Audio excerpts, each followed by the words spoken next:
Welcome to another edition of the SprintCarUnlimited.com Deep Dive presented by Dottie's Family Market in Dover, PA. Joining us on the show today is World of Outlaws pit reporter Connor Wade. Before we get to Connor, Dottie's Family Market in Dover, PA is your one-stop shop on the way to the races. They have fresh-made sandwiches and subs with all the fixins, perfect for a night at the racetrack. Dottie's has everything you need in one location, including a full-service deli, wide selection of groceries, and gas. If you're looking to dine in, head over to the Hive Coffee House and Cafe for a great sandwich. There's a seasonal greenhouse on site, and also Dottie's Crab House, where you can dine in for fresh seafood and all-you-can-eat Maryland crabs. Head over to the corner of Canal and Bull Road in Dover, PA. Dottie's Family Market has you covered. Now here's Connor. Connor, welcome to the deep dive. I got to tell everybody, you're the youngest guy to ever be on this show. That's an honor. That's quite the honor for sure. But no, happy to finally be on this thing. Whenever I got into the sprint car world, I watched a lot and still watch a lot of 90 at nines and reading your stories and watching your videos. That's how I keep up and stay in the loop. So I appreciate everything you do and look forward to talking to you. Well, thank you. I appreciate that as well. And, I think a lot of people don't know a lot about you. And I wanted, you're definitely on my list to get on. And I want to start off with, you're only 21. And I mean, we'll give you a few months. You're 21 and whatever, but you're 21. And how did you first get involved in motorsports? Where did you fall in love with motorsports?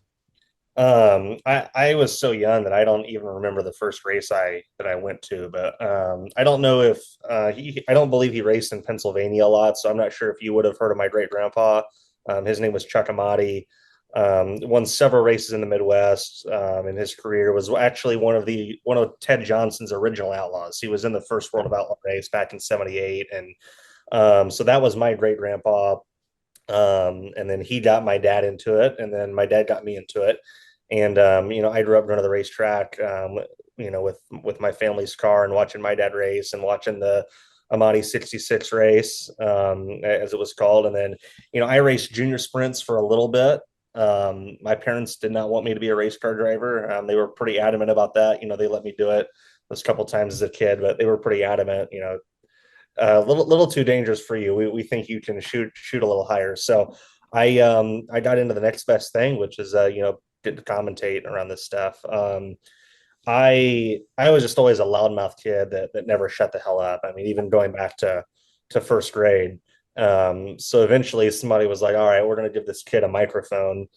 And so I went to Chili Bowl one year with a content creator and just shot a bunch of interviews and put them out on YouTube. And I mean, I was in love with, to answer the question of when I fell in love with motorsports, I was in love with motorsports for as long as I can remember. I grew up a fan of the World of Outlaws and USAC and sprint cars. And that's what I slept, and breathed as a kid, was dirt track racing. So, and then I grew as I started to become a commentator. I grew to love that side of it too, and love the TV side of it and the entertainment and broadcast side of it that we get to put out to its fans nowadays. So I've been in it my whole life and really never known anything different. So I want to ask you about the racing part. So, I've encountered I've encountered this a few times where people went against their parents. You didn't do that. Was I know that they said about dangerous. Was it a case of it's just they saw things and they just didn't they felt that it was you were going to get hurt or and just Yeah. rebelled against that? You know, Honestly, I think what one of them was, my dad was at Bloomington Speedway the night Josh Burton died Okay. in 2013. And I remember my dad telling me that he met Josh earlier that day for the first time and kind of thought, hey, and he wasn't just saying this because he passed away, but thought to himself after he met him, that's a really nice kid. And he passed away later that night. So I think when people see something like that, that's obviously traumatizing. And I think they knew the dangers of it before, but shortly after that, I think it's kind of what sealed the deal. And my mom, it's kind of funny. My mom loves racing nowadays because she gets to watch me talk about it. But early in my childhood, and especially whenever my dad raced and owned cars, my mom was not a race fan at all. So it's kind of funny how she flipped in that department. But um, yeah, so they both were kind of aware of the dangers of it, and I was a good kid. I listened to what my parents wanted me to do. So That's probably a good thing. You're still 21. They could. yeah, for sure. So, so the micro. I mean, I was reading a little bit about you, and 11 years old, you got your first gig announcing a race. How does that happen? Man, so like I said, we did those. I went to Chili Bowl that year. It was 2015, and I think some people, whenever this content creator and I made this plan to go to Chili Bowl and interview drivers, I don't think he expected me to like actually want to interview like the top guys. I think he wanted me to like interview like lower level guys that like I could go around and make jokes with. And I'm like, man, I'm not going to go to Chili Bowl and interview guys that are going to be in the K main on Saturday. So I interviewed the first driver ever interviewed was the late Brian Clausen. And that's something that as a fan of Brian, that's something that's still really special to me. He was the first driver I ever interviewed. But anyway, that year at Chili Bowl, I interviewed Clausen, Kyle Larson, Christopher Bell, and Rico Abreu. So I went for the four biggest names All in the downhill. exactly, yeah. So we published those interviews on like YouTube and Facebook, and at some point they got removed from YouTube and Facebook because I can't find them to this day. I don't know how that happened. I don't even remember whose account they got posted to, but I can't find them. I'm sure they're on a hard drive somewhere in one of my closets or something. But um, so we put them out, and that they got some attention, whatever. I think most people saw them was like, oh yeah, it's just an 11-year-old kid doing interviews. This is cute. But so there's a micro sprint track in my hometown of Marion, Illinois, that I grew up a half a mile away from. Like I would ride my side by side to this place as a kid, and that the couple times I did race junior sprints, that's where I raced at, and would go and watch a little bit there too. They had an announcer lined up for the 2015 season, and probably a month and a half before the season, and I'll be honest, I don't even know who the guy was. But he came up with some kind of illness that was going to require some attention for the year, and he couldn't make that commitment. So Jake Palmisano was the gentleman's name, that was the club president at the time, and he was like, "Hey, this Connor Wade kid, his interviews were pretty good. Let's see if the kid can announce." So they reached out and were like, "Hey, would you want to do it?" And I was like, "I mean, sure, why not?" I mean, as an 11-year-old kid, you get paid, and they paid me, I think it was like $125 a weekend, which I mean, that's fairly solid for a Good. yeah for a weekly micro track. Um, I showed up and I announced every Saturday night, and what, the rest is history. I loved it immediately. I got to talk about race cars, which is something that I love, and got to be at the racetrack every Saturday, which is really what I wanted. Just to be at the racetrack as much as possible and be working and be in the middle of it. So, like growing up as a kid, I played some sports and did the best I could to balance playing sports and being able to do that. But man, like I didn't. If my friend had a birthday party, I wasn't going. I didn't do birthday parties. I didn't go to the skating rink on Friday and Saturday nights. I wasn't doing stuff that typical kids do, just because I wanted to be at the racetrack, and yeah, that's just where I fit in, and it's what made me happy. So yeah, I worked at SIR from 2015 to 2019 every single week, and then COVID came around, and I started to travel more, and we can get into, I guess, the route I took after that, but yeah, it's been a ride for sure since I was 11. It's crazy to think. I mean, look, 11 years old. What were you making? 125 bucks? Yeah, 125 a weekend Money. for, yeah, exactly. For, I mean, they race probably 20 times a year. That gave me some spending money. I didn't care about the money. I would have done it for free. It was just I guess the first time I ever announced anything, and I feel like every kid in racing did this, but when I was a kid, I was a huge diecast guy. I had every 164th diecast ever made of a sprint car, and I would line my diecast cars up and try to imitate the videos of Johnny Gibson that I'd seen on YouTube. And 10-ish, give or take, years later, I'm working with Johnny. So that's a pretty cool story that I always remind Johnny of. Now he knows how old he is. Yeah. Well, and we'll get to Johnny and the Outlaws in a minute. How do you? I mean, were you nervous that first time going out? I mean, you're up in a booth calling a race, and I get it. You know, you're not going to. Thousands and thousands of people aren't at a micro truck. However, still, that's a pretty daunting thing for an 11-year-old. Were you nervous? And how did you work on a style? Did you? I mean, you said you listened to Johnny, but was there anybody else who maybe kind of could craft a style after? Um, that's funny. I really don't think that my and again, like I nowadays don't do a ton of races in the booth, so I haven't thought about this a ton. I don't necessarily think my style announcing in the booth really mimics anyone. In fact, I don't know that I wouldn't even consider it all that fancy. I always went for like I just want to be like I don't want to be anything too what's the word I'm looking for? Too crazy, I guess. Over the top? Well, yeah, good word. I don't want to be too over the top, but I don't want to be boring. I just wanted to be nice and steady. Call the race, explain what's going on, but don't, act like an idiot. So I think honestly it was just go out there and get reps and call what you see and figure out, what works best for you and what style's the best and, find your voice. I mean, I was 11 when I started. I hadn't gone through puberty yet. my voice, my voice was so high pitched. Like whenever I started there were people who thought it was a girl announcing. Oh, Um, and yeah, so it took me a couple years, and then like you go through that phase, and like mhm. probably kind of an awkward topic to talk about, but you go through that phase, and your voice changes, and like it doesn't sound amazing. So it took me a couple years to really find my voice. And I honestly was not content with my voice as a commentator until I was probably 17 or 18. I feel like is when I kind of finally found it. But that was honestly the biggest challenge that I went through, obviously, as a kid. But I wouldn't say there were a ton of nerves. I mean, I'm sure there were at the time. I honestly was probably just too young and too excited you know, to even have time to be nervous, honestly. So COVID rolls around and you start traveling more. How does that deal? It was it a modified series or So I no, so or POWRi?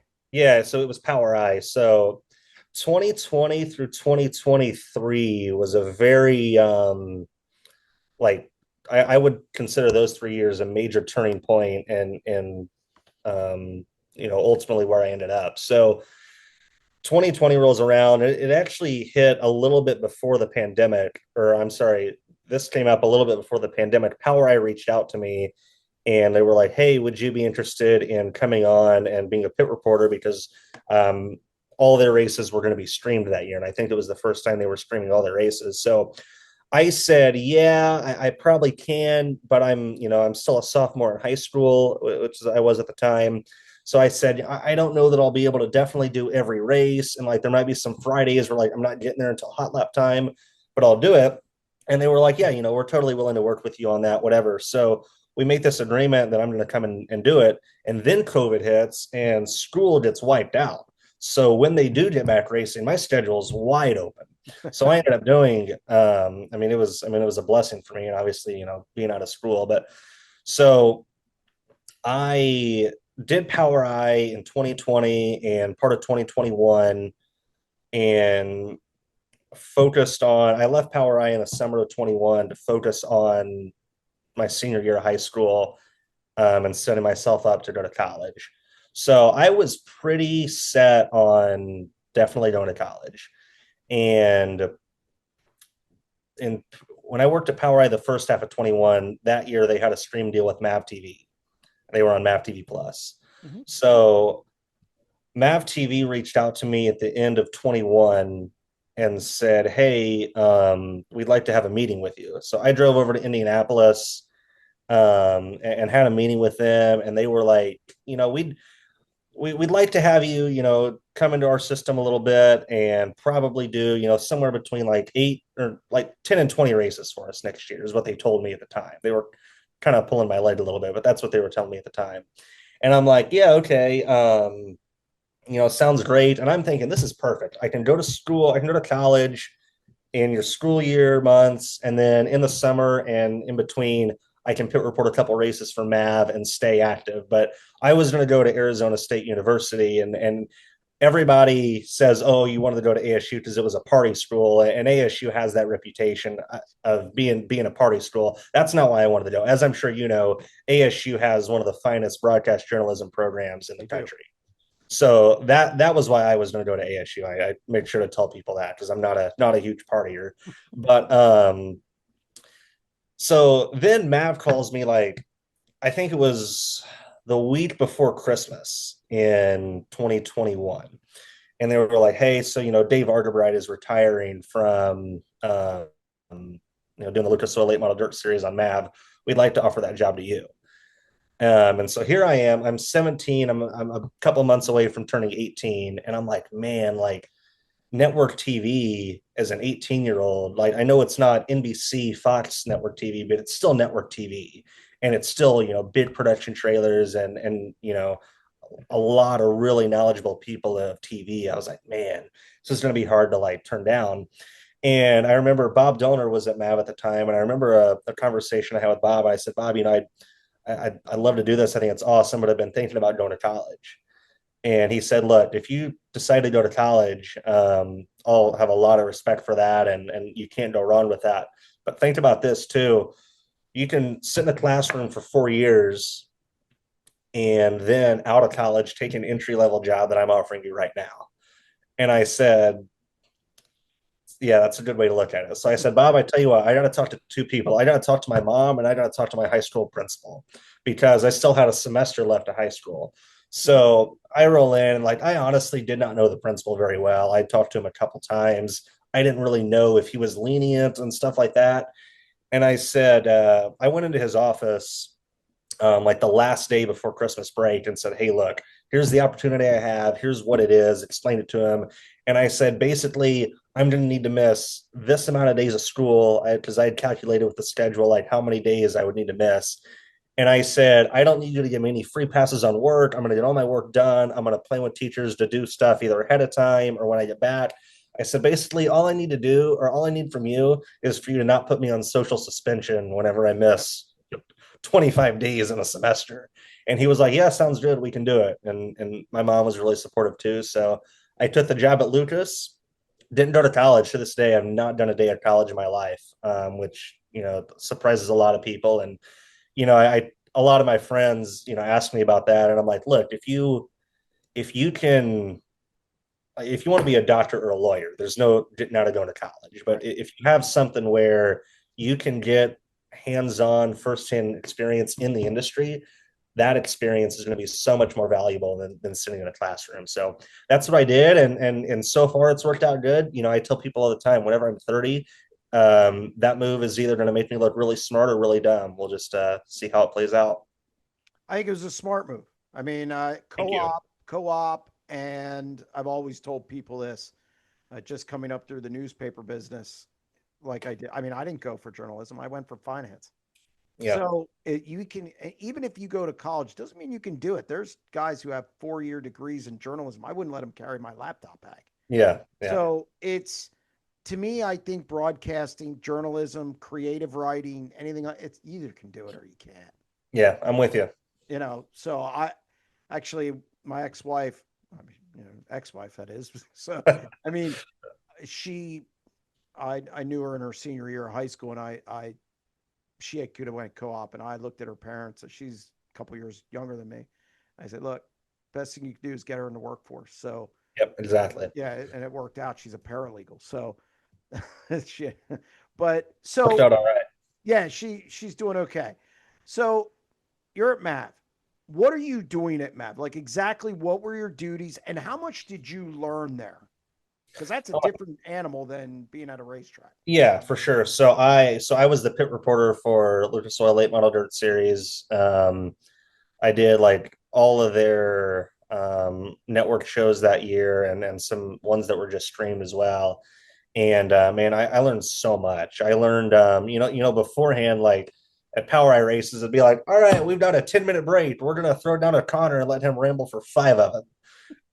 And, I would just get on the mic and just say whatever, came about. But I feel like MAV, it taught me what television's supposed to look like. It taught me what a dirt racing or just a motorsports broadcast is supposed to look like.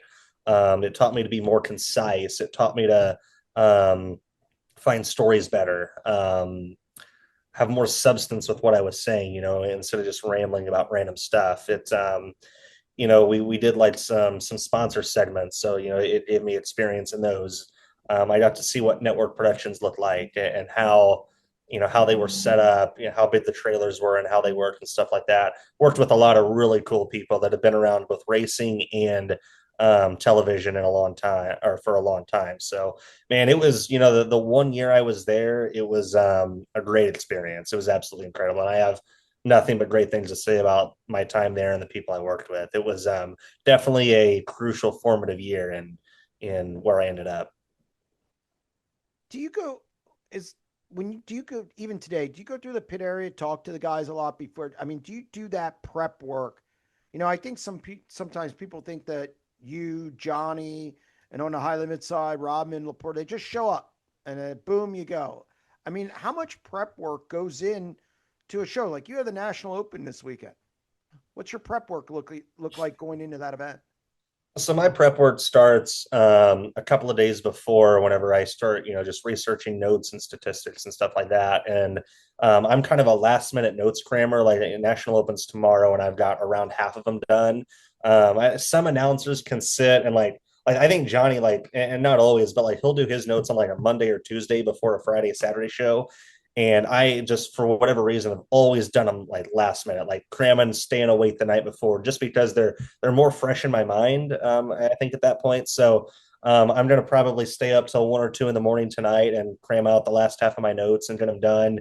And then I try to have um, notes for every single driver, and I try to have all that done whenever I show up to the track. And when I say notes, it's just statistics. Like I'll look up a guy's National Open stats, their stats at Williams Grove, their stats for the season, what they've done. Just lines that I can hit to have something. But I feel like what I aim to be in how I report is like I want to be a good mix between stats driven and story driven. And there's times when it varies. Like some nights, if I don't have as many stories that I get from drivers from talking to them, I'll lean more on stats. If I don't find as many good stats, I'll lean more on stories that I'm being, and stuff that I'm being told from drivers. So yeah, absolutely. I spend a great amount of time, talking to drivers throughout the day before the race. And I talk to them about a lot of things. I say, hey, how do you feel about this track? Or even just life. Hey, I heard your motorhome broke down. Is it back running? What was wrong with it? Um, I think one thing that a lot of announcers do get wrong is you can't show up and just want to be friends with drivers and crew guys. If you take that approach to it, it's not going to work, and you're going to look just like a tool. But if you show up and you are putting in work to seek stories out from them and get to know them, um, and they respect you on a professional level, that is definitely beneficial. So talking to them and getting as much information as you can is crucial for sure. So how do you end up with the World of Outlaws? I mean, obviously they had to fill a spot. Yeah. Chase, So Chase left. Tony Laporta, for whatever reason, didn't get the bump up there. He left. So that left a big hole in that pit reporter deal. What made you go there? so at the end of 22, when MAV TV stopped basically producing live broadcasts for their events, um, all of their shows that were races essentially were cut by or were recorded by Flow and then just cut by their editors, whatever. So they weren't actually producing any of their events. So um, I always had a lot of respect for Dirt. Obviously, growing up as a fan of the World of Outlaws, I always had a lot of respect for Dirt Vision, watched them a lot, and really liked what they did. And I saw firsthand, their improvement and how they grew over the years. And I kind of was distantly friends with Brian Dunlap, and I don't even know if friends is the right word. More acquaintances is more like it we'd, interact on Twitter every now and then, see each other at the racetrack. And whenever I knew I wasn't going to go back to MAV, just because they couldn't really offer me the dates that I needed to make it work, I called Dunlap, and I half-ass called him, potentially talking about a job, but also I just wanted to call and pick his brain and see what he would do. So that's another interesting thing, is at that point I again almost went to college. So I almost went to college twice and didn't pull the trigger either time. So I was just having a conversation with Dunlap, and it was the first time that he and I had really um, talked for a long period of time. And like, I asked him kind of what he would do if he were in my shoes, and how much, college, how much value I could have if I did go to college. And then, I was like, does Dirt Vision need anybody for next year? And so this is the end of 22. And he goes, yeah, we've got the Extreme Midget Series is doing a full schedule. Hannah Newhouse is going to be doing some more NBC stuff. So I actually could see like us having some dates open for you. And I was like, all right, well, let's keep in touch over the off season. So that's what we did. And shortly after that, Jim Schiappelli, the general manager of Dirt Vision, reached out to me and said, "Hey, let's talk about some opportunities." And so Jim and I got on the phone one day and just talked. And Jim's background is, so he was the general manager of the Speed Channel, or I'm not sure if he was I don't remember exactly what his position was with Speed, but he was a very high up at Speed Channel. And I really was excited by like that, like his TV knowledge and just his knowledge of television. And I was like, man, like that would be something that would be really cool to work under. And I can tell like the effect that Jim's had on this, because like a lot of stuff that Dirt Vision was doing, just with integrating a studio and some of the things they were doing in the broadcast, I can tell that there's somebody with a TV background there. And even as a young guy, I still really liked that TV presence and feeling like you were watching a high level network production whenever you watch a dirt race. So that is what enticed me to go to Dirt Vision. So I spent all of 2023 contracting for them, doing the Extreme Outlaw Midgets and the Dirt Car Summer Nationals Held Tour, and did a lot. I think I did like almost 100 races for Dirt Vision in 2023. Everything from 360s to midgets, late models, modifieds, all that stuff. And then I was at the end of 23, they had said, "Hey, we'd like to bring you on as a full-time employee and have you do like a lot of stuff in the studio." So the original plan for 2024 was for me to be like primarily a studio guy. And then the split happens, Rodman goes high limit. And the day Rodman took the high limit job, Jim called me and said, "Hey, we'd like you to do the sprint cars." And I remember exactly what I told him. I said, "That'd be the honor of a lifetime," as a kid that grew up loving the World of Outlaws. So yeah, I mean, that was a dream come true moment for sure.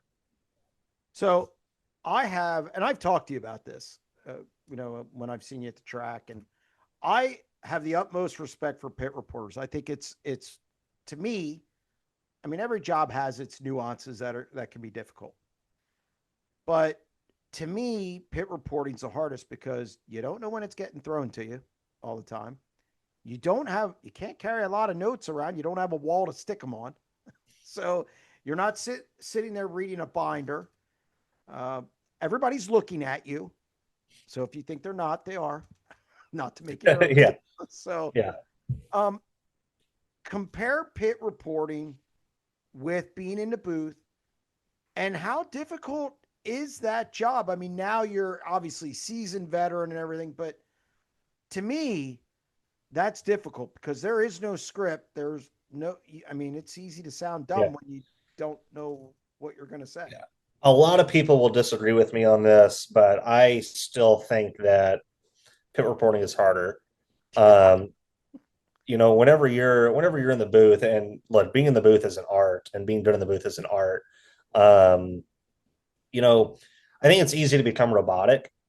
It's it's the same thing every night essentially, and I like the fact that pit reporting is a different challenge essentially every night. I feel like as a pit reporter, you get more creative with your stories. You're kind of in the thick of things whenever you're in the middle of guys that are fighting. I think to this year, I was right in the middle of the Gravel Larson fight. and had to cover that, impartially, even though I agreed and disagreed with both sides really, and at Yep. certain things. Um, but you've got to.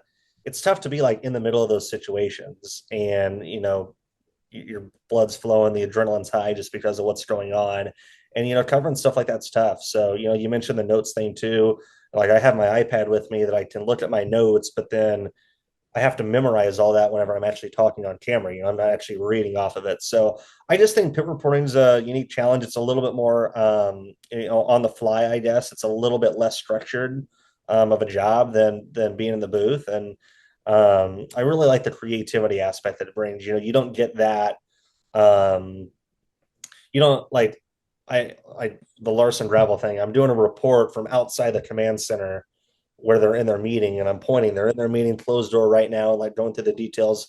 You don't necessarily get that stuff whenever you're in the booth, right? So yeah, I just enjoy being in the thick of things and the creativity that you get as a reporter, and in the reports you do, some of the features you can come up with, the interviews you do. So I think it's hard, but as a pit reporter, I guess I'm obviously going to think that.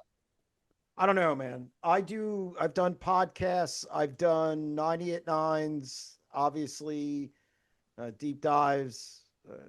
I've done stuff, for other sports. And to me, having to talk by yourself Yeah, is, if you could stick a mime with me on a podcast and I can riff off them and do whatever. yeah, My live show, I have no problem with that. You're just answering questions. But when it's thrown to you and you got to fill 5 minutes, like you said yeah, earlier, and that's difficult, yeah. It's tough for sure. and you get dead time. I mean, there's times, do you, is that the worst? Is that the nightmare of the pit reporter? Dead air? Yeah, absolutely. Yeah. So, a funny story. Do you remember the National Open prelim night last year when it thawed out? Yes. So, we ran into a situation where they were the series and the track were meeting, and like Johnny carried us through the early part of the fog delay. There came a point whenever they knew they were going to cancel. Mm-hmm. And then there was about 10 minutes after that point where they were trying to figure out the logistics of it. Like, okay, what are we going to do with tickets and refunds? When are we going to finish, the Friday program? Are we going to finish it after the Saturday program? Are we going to do it in the afternoon? Like, there's tons and tons of logistics that they've got to figure out. Johnny, just because he was going to be the one relaying all that information whenever it came out, and there was so much that he's got to relay. He's going to tell fans, this is when Saturday is going to start. Here's what's going to happen in between. Here's what you do for tickets, for pit passes, refunds, all that stuff.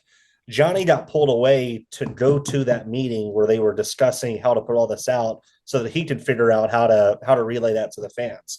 And that meeting, just because there was so much, took like at least 10 minutes, and it may have been longer than that. And I get I'm on my way. I had left the infield and was on my way back to the Dirt Vision trailer, which is parked behind the grandstands at the Grove. And as soon as I get there, they're like, "Hey, Johnny had to step away. We're back from break in 2 minutes. You've got to fill." And I'm like, "Okay." So I bring us back from break, and mind you, I'm standing behind um, the trailer with my iPad set up on the seat of a four wheeler, and I'm carrying the broadcast for 10 minutes, literally just reading whatever I could find, literally just off the back of the four wheeler. And like I've got like I turn the mic off for a second, mute it, and I yell, somebody find me the point standings and bring them to me. They bring me the points. Somebody find me the schedule for the next 2 weekends. They bring me the schedule. And then like I'm scrolling stuff on my iPad, like trying to find certain things that I was looking for. So yeah, whenever you have to fill time, that's not fun. And then the night at 81, when Johnny was in the hospital and I had to jump in the booth, there's a wind delay. What the hell do you talk about during a wind delay? At least during a rain delay, you can say, "Oh, it's raining cats and dogs," and the radar says that it's only going to rain until this time, and oh, hey, this radar says like you can find some shit to bullshit about during a rain delay. No. A wind delay, there's nothing to talk about. So that was a challenge for sure. But yeah, dead air and coming up with stuff to talk about whenever there's nothing going on. Kind of like 81, kind of like Williams drove last year. Yeah, it's a huge challenge, and not everybody's good at it. Even some of the best commentators are not good at it. I'm not saying that I'm that good at it, but it's a challenge for sure. You've got to step up and be tough. See, when you go to the World of Outlaws, you're going to work with Johnny Gibson. This is the guy you listened to Yeah. when you were younger and you had all your die casts. Was that a little, I mean, there has to be a point where you're nervous there working with a guy who, quite honestly, Sprint Car Hall of Fame. The best ever. Yeah. I mean, was there some nerves there? Did he try and help you through it? Did he just kind of toss you in? Did you just jump in? How did that whole dynamic work year one?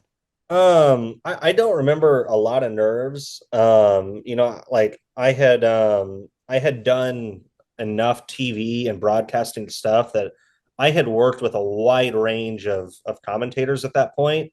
Ones that had done NASCAR and ones that were, very serious on one end of the spectrum, and then James Essex on the other end of the spectrum, which is just a hoot, whenever he's in the booth. So I had worked with enough commentators that I felt like, and even still feel like to this day, I can work with and be I'm trying to think of the word, compatible with on air, with just about anybody.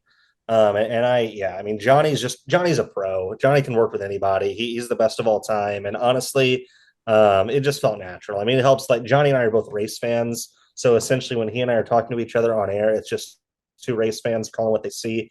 And yeah, honestly, working with him has been great. I think he makes me better. If I have questions or if something needs pointed out to me, he'll happily do it constructively. And yeah, we work great together, honestly, and it's a blast working with a guy. And he's done this for, I guess, almost 30 years. So it's just incredible, honestly. But no, there were no nerves, and I really felt like he eased me into it. If I had ideas or something that I wanted to do specifically, he was game, and I feel like he made it as smooth of a start as he could. I mean, obviously, he's been doing it a long time. And at some point, he's going to walk away. You're 21. Okay. Do you see yourself possibly going back to the booth at some point? Or is that something you have no interest in? You want to continue to kind of on the path you're on? So I get this question every now and then, and it's an easy question to ask. And I mean, I saw people as soon as they put on Facebook that I was taking the job. Oh, he's going to replace Johnny in however many years. And my answer to that surprises a lot of people. I don't see that happening. And there's really four main reasons why. And the first one you kind of alluded to it. I just feel like as far as a commentator, from a commentator standpoint, I feel like I was meant to be a pit reporter. I talked about what I liked about that job, and obviously Johnny sets the bar for announcers. I want to set the bar for pit reporters. A couple decades down the road, there's the Johnny Gibson of announcers. It'd be cool if I want to strive to, if some kid said, I want to strive to be the next Connor Wade of pit reporters. So that's really reason number one. Number two, like I think that there's a lot of announcers that if you gave the job to me, I think there's a lot of good announcers you'd be skipping over. Sean Neistat is really good. And when Sean's kids get into college and aren't home as much, I think Sean's going to go on the road in one way or another. Brian Holbert, I think, is really freaking Yep. awesome. Yep. I think there would be really good announcers that are better than me that you'd be skipping over if I got it. So, and then I think the third one too, like a lot of people don't realize this, the way WRG is structured, series announcers and series pit reporters are under different banners, different departments. So Johnny and I have different bosses. His boss is Carlton Reimers, the Outlaw series director. And then my job is, or my boss is Jim Schiappelli at Dirt Vision. And I really click with our Dirt Vision group and the people we have there. And not saying I wouldn't want to work for Carlton or whoever the series director is at the time, because I really get along and work well with those guys and we're all good friends. But I really like the group we have at Dirt Vision and the way I fit in, and I like being under that umbrella. So it's hard to say like when that time comes, and you don't know when the time is going to come. So it's hard to say like if I had that opportunity in front of me, what I would actually do. But at the time being, I I don't see the cards falling for that to happen. And another thing too, like I don't know if I want to do this for 30 years like Johnny has. I could see myself not doing this anymore and stepping away and finding something different to do at 25. And I could see me stepping away at 45, 65. Who knows? I honestly have no idea how long I want to do this for. But yeah, I don't see myself really ever going back in the booth full time. But hey, who knows what happens?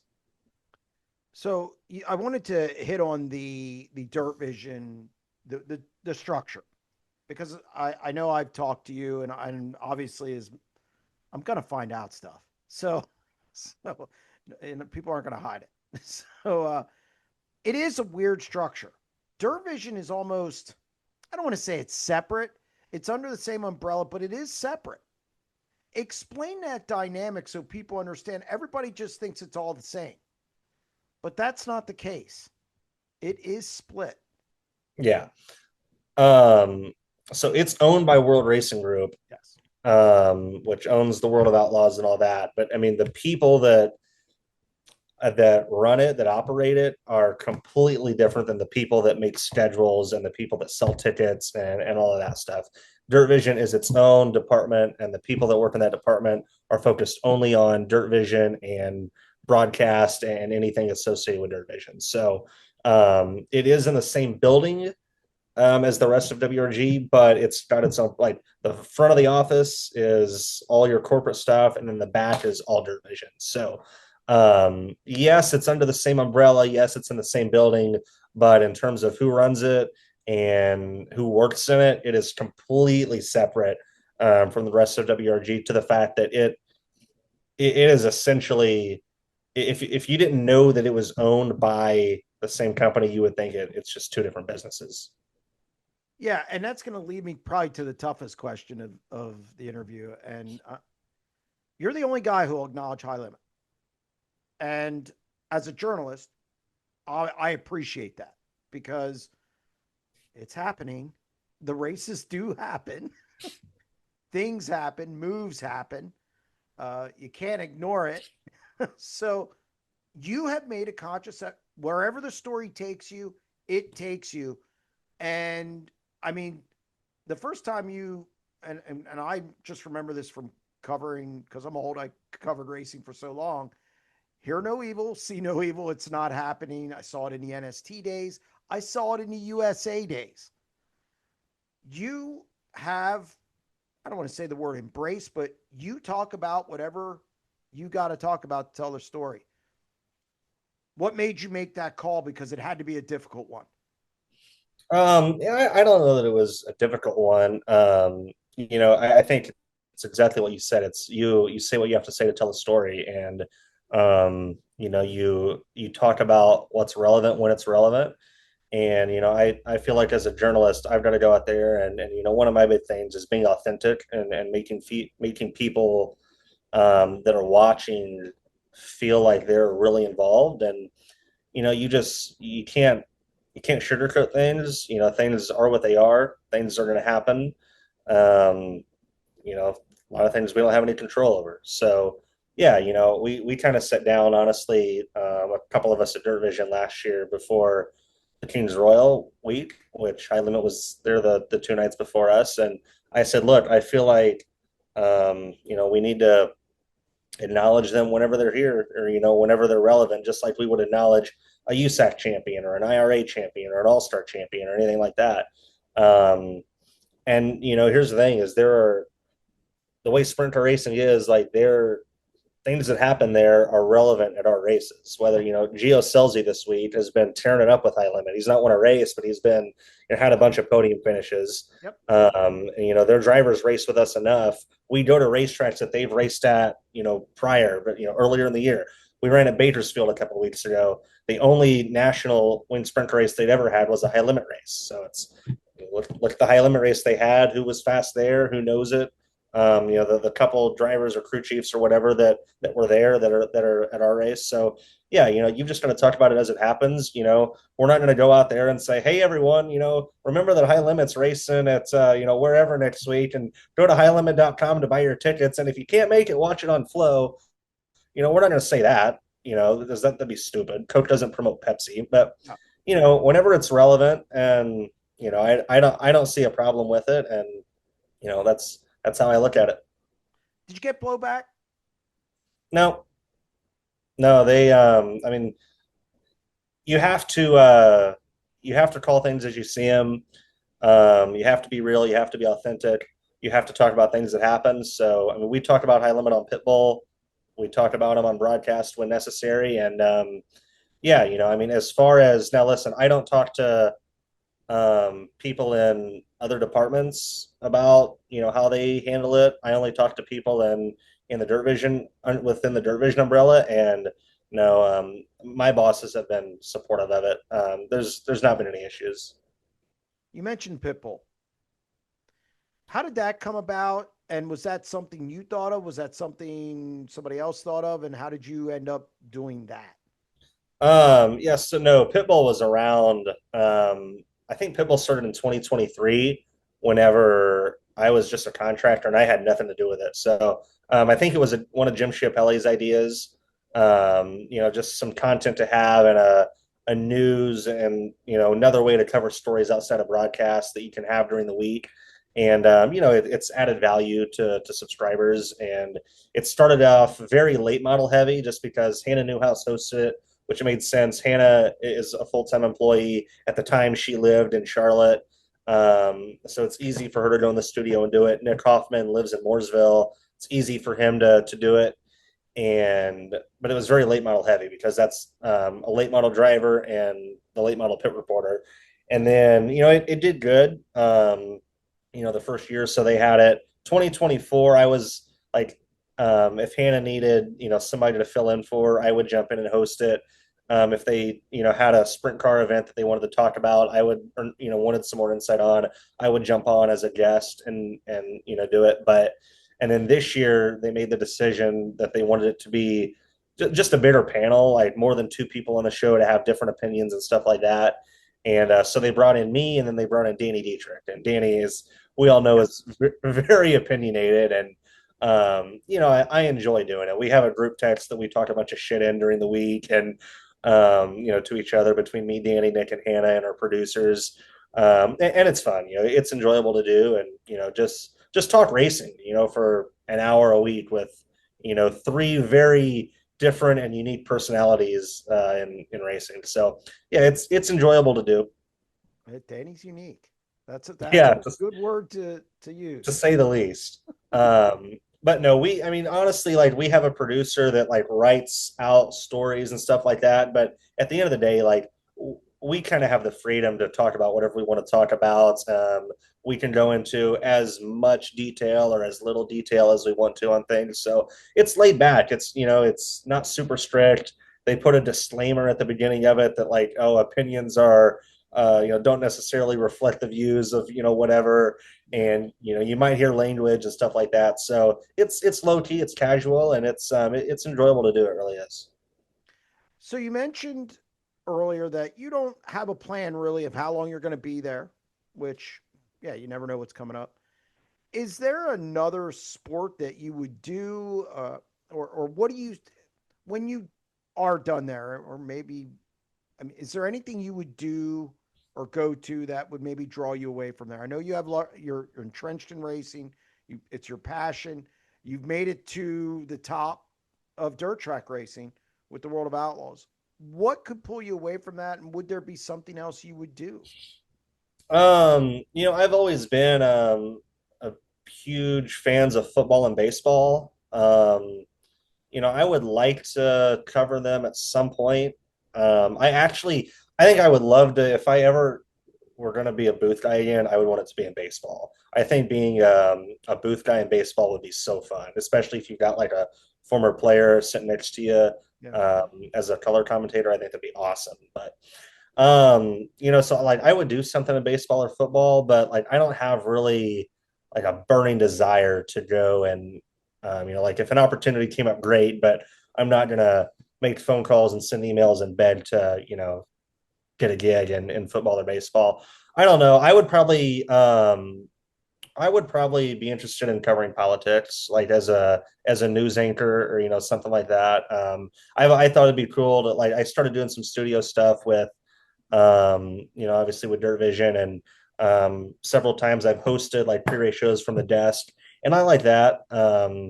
It's fun. You create a show, you create stories, you write it out, script it into a teleprompter, and read off the teleprompter, and sometimes you can go without the teleprompter too if you want to. So yeah, I've always thought it'd be cool to like have some sort of news show, and host it from a desk, but I don't know. That's all just kind of stuff that I think would be cool, but stuff that like I don't really see myself doing for an extended period of time. So yeah, I don't know. That's a good question. I really just like television and the whole broadcast production that goes into it. So I could see myself at some point like jumping into like a show producer role, like produce shows, stuff like that. So who knows where I end up. I'm like you. Well, I'm 53, but I've gotten into the YouTube thing and I like it. I'd love to do a football show. Yeah. Um, just an opinionated football show, politics, obviously, because the best place to be in that medium is a centrist, which is where Yeah. kind of I'm at right now. Yeah. So it you can really ride that Bill Maher line, which I'm a big fan of what he does. I don't agree with everything, but you know, I don't agree with everything my dad says much. Yeah, exactly. Yeah. So, but so that's interesting. And now there's so many platforms where you can do that stuff. I mean, that has to appeal to you, especially with you being 21. Yeah, yeah, for sure. There's like so many like streaming services and like sites that like I hear of a new one every week that I'll say somebody, oh, go check out my podcast on, whatever app and sign up for this and this site. And so yeah, like I feel like in that sense, it's easier to build an audience than ever before just because it's more available to people. But in another sense, it's harder than ever to build an audience for something like that just because there's so many options at people's fingertips. So like this is why like I never really did a podcast other than Pitbull like beforehand is like so many people have podcasts and like unless you have a way or something that really separates you from every other podcast, Tough. then are people really going to watch it? So um if I could find a way or found something that I think would make a program like that, whether it be a news show or whatever the case may be, if I found something that I think to be really, really unique and offer something that nobody else is offering, then I would absolutely tackle it and go for it. But I'm not just going to do a show that's, the run of the mill, same old show that everybody else is doing. That's kind of how I feel about that. So I wanted to ask you about the National Open, just because this is the weekend. This is going to run tonight. Obviously, if it gets rendered and everything, which hopefully it does, crossing my fingers on technology. Uh, National Open, big event. I assume you like doing the crown jewels.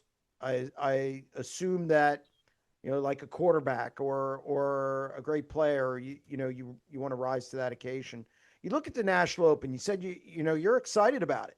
Uh, what are you looking for this weekend? What are some of the things that stand out to you as far as storylines? Give me like three things that stick out. I know you've only done half your notes, but three things that stick out that you think people should follow. Yeah, I am excited for the National Open. Obviously, I did it last year for the first time, and it was a great event last year. I like you really feel like you come here for the Morgan Cup and the Summer Nationals, and like yeah, you can tell there's an outlaw posse rivalry, but you really feel it at the National Open. Yes. It feels like a college football game, is what Johnny said earlier this week in our meeting, and I like that feeling that it has. The weather this weekend is going to be really nice, and the Grove hasn't had good weather this weekend, so I think people are inclined to come to the races and see one last show before the year ends. Um, so I think the crowd's going to be huge, and I think that's going to make the atmosphere even better. As far as on track stories, um, the Outlaws have a big three, and Yeah. the I think since June 1st, two full-time outlaws that aren't a part of the big three have won races. I think Sheldon won a race in early June, and then Baylog won in June in Houston, and then won at Paris. So outside of the big three, full-time outlaws aren't winning. Um, David and Carson are really good at the Grove, I would say. Um, Buddy is getting better at the Grove. Won there obviously last year. Is still kind of hit or miss on half miles though. So, um, you know, as far as the outlaws go, it's which one of the big three is the best, and do they win? And then, I think that there's two guys that stand out to me from the posse, and it's Chase Dietz and Troy Wadman. Um, Dietz has been just really consistent all year. He's qualified so good all year. Won a lot of races early. Hasn't won as many races late, but has still been fairly consistent with podiums and stuff like that. And then Wadman, and I mean, I'm actually interested in talking to you about Wadman. Like, I would do notes on Wadman, and like I don't obviously have opportunities to watch a ton of his races actually, but like it seemed like all last year and early this year he was so consistent, just like nailing top fives. Well, I didn't win a lot, and then I feel like the second half of this year he won, like figured it out a little bit more and won some races. So I'm interested to see what he does, and then um, the 69K Williams Grove, man. I want to see the 69K win a race at the Grove. I've never seen the 69K win a race anywhere. If Pittman won the National Open after running second 6 times in that car, that would be incredible. So those are my three storylines: is which of the big three, which of the posse, and then Pittman in the 69K. It's funny you bring up I don't cheer for drivers. I just don't. I don't feel that I can. But Yeah, I do root on for good stories. And absolutely. I know when he finished second a couple years ago, and I had to interview him afterwards. I told him, I said, I don't know what to say to you because Yeah, I felt so bad. 6 times. I think they would tear down the stands if he I think so too. Did you know 6 second place finishes in 5 different won. cars? Yep. It's 5 different. crazy. Hefner, the 9, the 8, Roth, Roth. So that's 69K, and then I don't remember the other one, I but don't was it wonder if it was Keene's car. could have been. Could have been Keene's car. Or might have been the 21, the Titan car. Yeah, yeah. So but yeah, it's uh it's an amazing story. And I don't know. I hate to say it, I'm almost pulling for him. Yeah, there's part of me too that like it will definitely will. Like again, I'm the same way as you. I don't really root for certain drivers. I don't really even. I might pick a guy that I think is going to win before a race, but I'm not Sure. sitting there actively rooting for somebody. Um, well, I was kind of rooting for Dale Blaney last week, but There you go. certain like that. Certain situations call for Story. whenever there's going to be a good story if a guy wins. So I do root for stories. I do, yes, absolutely. It's okay. But I'm just excited. Like I said, I think it's going to be a great event. The car count's going to be huge, and it's the last Triple Crown of the year. Like you said, there's something about crown jewel races, big races, and rising to the occasion and performing well, and the viewership is higher than a lot of other shows throughout the year. National Open's not our most viewed race, but it's definitely up there. And there's an expectation there, and putting on a good product for them. And we've been powwowing all week. We've got some elements and expanded pre-race we're going to do Saturday, some elements we're going to work into the broadcast and tell some stories. So I'm excited for it.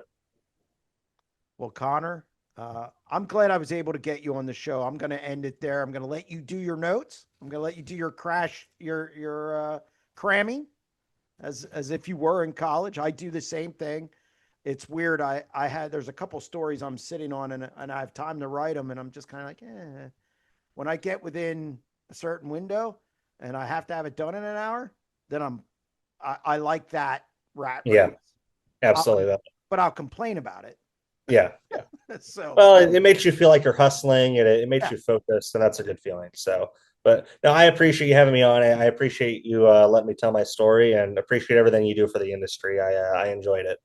Well, no, the pleasure's all mine, and I'm sure it's going to be well received. You're kind of an enigma a little bit. People don't know a lot about you, and I know when I was reading up and the 11-year-old thing popped up, I'm like, okay. So Yeah. it was a pleasure having you on, and I look forward to talking to you this weekend. Thanks, man. Take care. Yep, you too. That's going to wrap up another edition of the SprintCarUnlimited.com deep dive presented by Dottie's Family Market in Dover, PA. Thank you very much to Connor Wade for joining us on the show. Much appreciated. Also, if you like the content on our YouTube channel, don't forget to hit that subscribe button. You can also check out our exclusive daily content at SprintCarUnlimited.com. We'll be back next week with another edition of the Deep Dive.